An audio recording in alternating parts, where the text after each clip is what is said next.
Hi folks, and welcome back to another fly tying tutorial. What you see in the vise is a variation on the ever popular hare's ear pattern. Now the hare's ear is as old as the wheel, and every fly angler should have several variations in their box. So let's have a look at this one. Without further ado, let's get into it.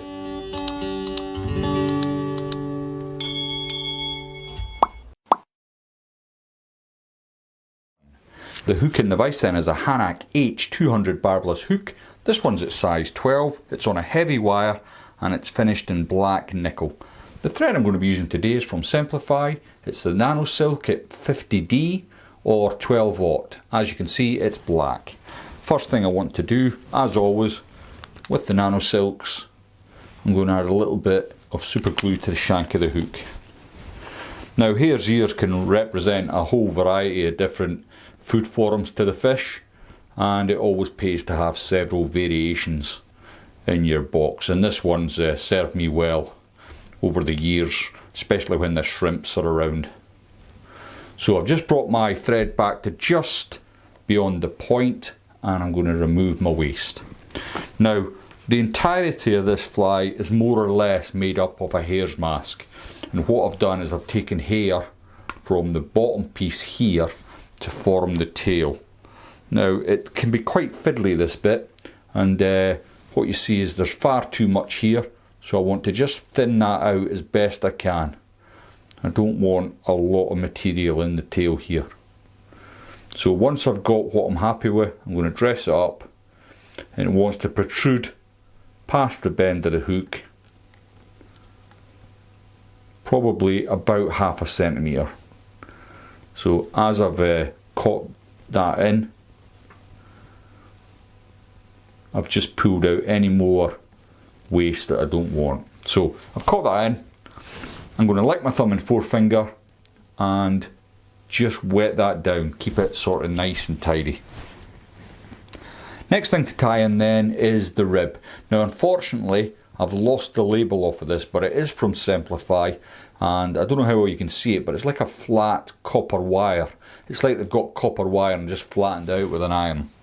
So I'll take a little bit of that off, and I'm going to catch that in on my side, the entire length of the body, and then I can bring that up to the tail. Don't be worrying if your tail starts misbehaving. It's not going to go anywhere once you've trapped that in. So next I'm going to add in some of my body dubbing, and all I've done is I've plucked some of the hare's ear from the mask here, and I've taken it from several different sources, and here's what I've come up with. So I'm going to just dub that on. It dubs on really easy actually. It's quite easy to dub hair. That's why it's such a staple material for fly tyers to use. Some people swear by hare's ears, other people they find it's their bogey fly. I'm kind of indifferent. I use it when I want to, or when I think the need's correct for its use. If there's a snail migration on the go or shrimps, the hare's ear always seems to do quite well. So I've brought that up and I've parked my thread approximately 3 to 4 millimeters back from the eye of the hook. I'm simply going to bring my wire rib up, and I want to catch in between 3 and 4 turns on the body. Bring it in quite firm. We are going to rough this out later on in the construction of the fly. So a few turns to trap in your wire, a couple of turns in front, and then I'm going to come right up to the end with my shears to cut the wire. If you work your scissors, sorry, up to the end, you'll not blunt them as quickly. So happy enough with that. Now the little tag I've got in the top is actually Glo-Bite No4, and I'm going to take a little bit of that off. Don't need very much. I'm going to fold it in half and in half again, which is going to create my tag. Now I'm going to get a pinching loop in, and then I can just pull that up away from the eye. You don't want to have it near the eye. Make sure it is sitting nice and flush with the back of your fly. And I'm fairly happy that's in place. Next, I'm going to tie in some Mirage Tinsel. This is at 0.8 millimeters. As you can see, it's got a little bit of a blue tinge to it. It's called Iris Blue. And I'm just looking for the bit I cut off earlier in true Blue Peter fashion. And before I catch this in, because it is quite slippy, I'm going to get a little bit of wax onto my thread. Then placing the tinsel slightly towards me, I'm going to bring my thread around and over the top. And by placing it slightly towards yourself, what that does, when you bring your thread over it, just brings it on top of the shank almost every time. Next, I'm going to grab up the little bit of dubbing that I've got left that I prepared for my body, just exactly the same, and I'm going to dub that on. Now what you want here is kind of like a football thorax shape. Now, you don't want it too thin, you don't want it too thick. It's a bit of a juggling act. So let's dress that up. Looks a little bit too thick at the top there. If you dub it on nice and thin, you can control it much better. So I've cut that on, and now I'm going to create my thorax.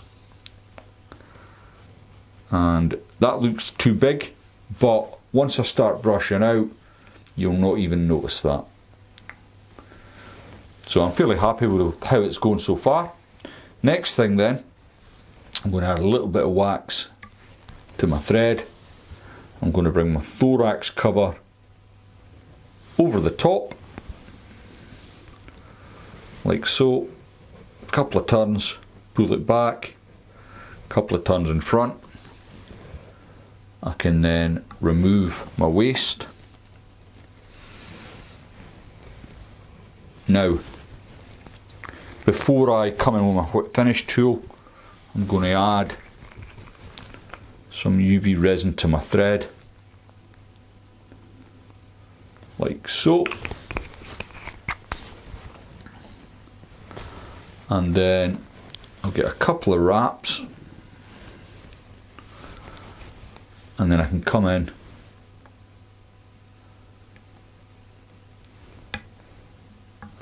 with my whip finish tool and finish that off. I'll just cure it. It's quite a nice quick fly this, but very effective. And you can change the Glo-Bite. You don't have to use number 4.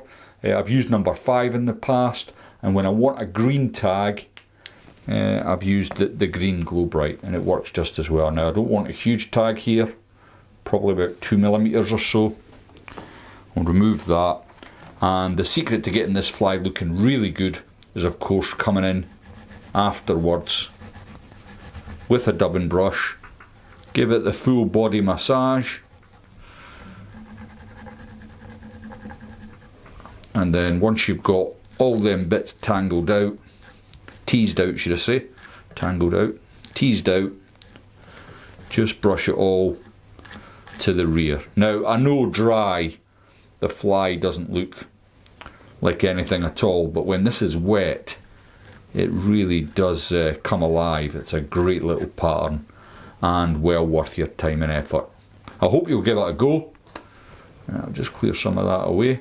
Thanks very much for watching, and I'll see you all next time.